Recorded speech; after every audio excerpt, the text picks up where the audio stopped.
Rannsóknastöð skógræktar á Mógilsá á Kjalarnesi safnar árlega gögnum gróðursetningar trjáplantna vítt og breitt landið.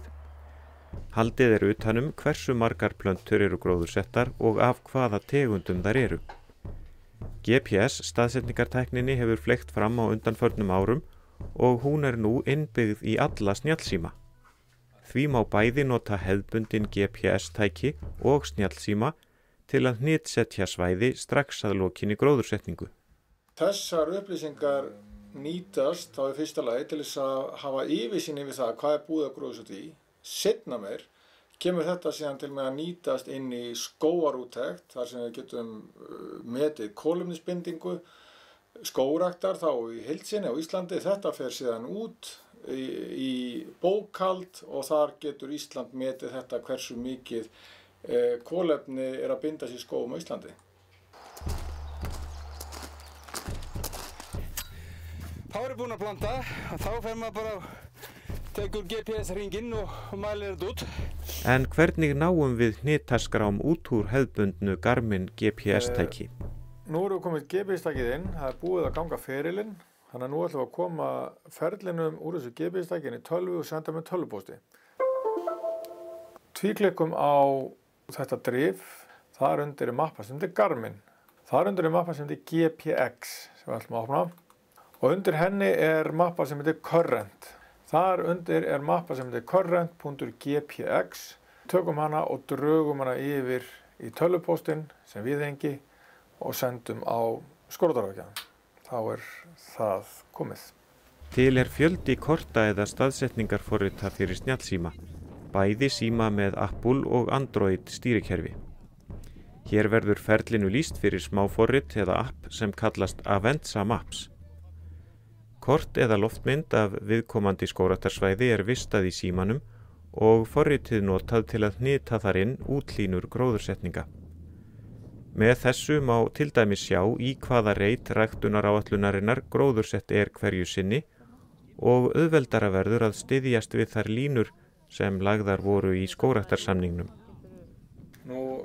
Ég hef sótt þetta Avenza sem þið sjáu hérna niður í horninu og ég opna það. Það sem gott við þetta forrit að það hægt að vera með loftmyndir sem bakgrunn við kortlagningu.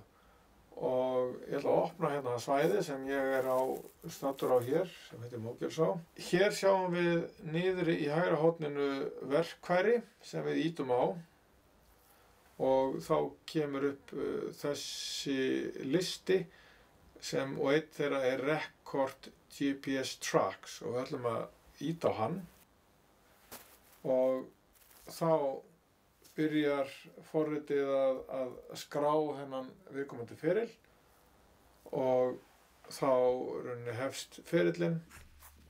Hann setti niður flögg til þess að sjá sjálfur hvaða leið hann þarf að ganga með GPS-tækið eða símann sinn til þess að fá útlínur þess svæði sem hann gróðursett í.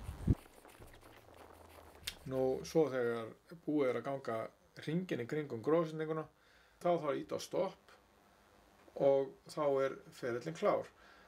Þá komið að því að senda hann áfram til skógræktarráðgjafans. Þá ýtt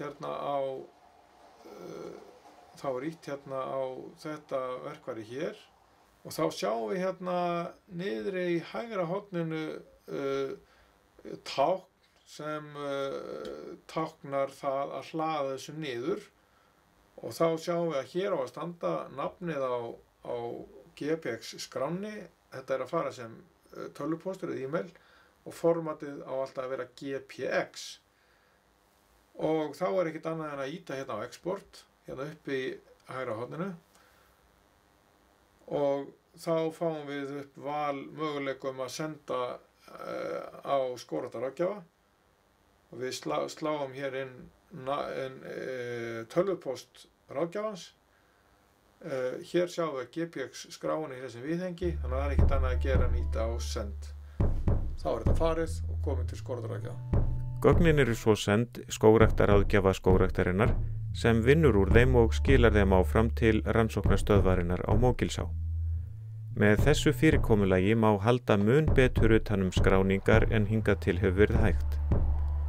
Svo líka mjög gaman fyrir þann sem ræktar skóginn að sjá svart á hvítu hvað gróðursett hefur verið.